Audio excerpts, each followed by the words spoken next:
We are going to start with Jeff Walz. As expected this week, the ACC fined Louisville women's basketball coach for his comments critical officiating after a ridiculous intentional foul call at the end of the Cardinals' loss at Syracuse on Sunday. The fine of $20,000 was, of course, excessive. The public comments of the ACC were, of course, non-existent. But on Wednesday, the NCAA issued a statement, which you have right here on the table in front of you. Basically, there was this close to a statement saying, don't do what that ACC official did Sunday night as you're going to get, without saying those very words. And we still hear crickets from the ACC. Jeff Walz, meanwhile, chopped up a bunch of firewood out in front of his house, previously downed trees in his yard, and offered to sell it to help pay his fine. Facetiously, I think. I don't know if he's had any offers. But, Rick, this episode is over, according to the ACC, but it's certainly going to live on in Jeff Walz's lore. Oh, he's just getting warmed up. Yeah. And it should continue to live in Jeff Walz's lore, Eric, because he was right. And all it took was some common sense for the ACC to realize that he was right. But we are not bashing officials. They have a tough job. They do it very well. But in this case, the official erred. And all it took was some common sense. You got to put things.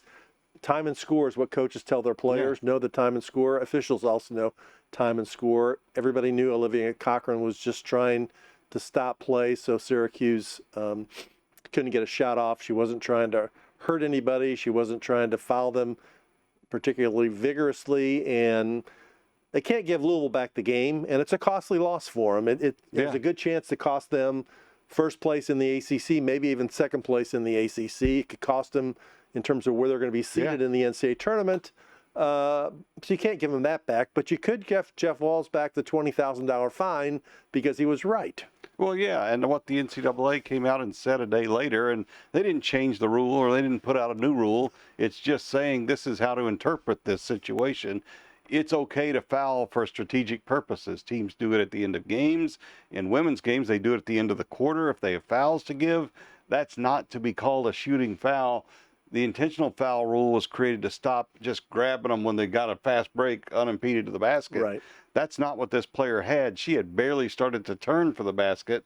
It was the closing seconds of the game, but it was a smart foul, not an egregious foul, certainly intentional, but within the rules of the game to take advantage of that strategic ability to do that. And it's just a shame that Louisville is penalized for that, but the NCAA put out its clarification so that other schools wouldn't be. And that's as much as a win as Jeff Walz is going to get, because the league's not going to say anything.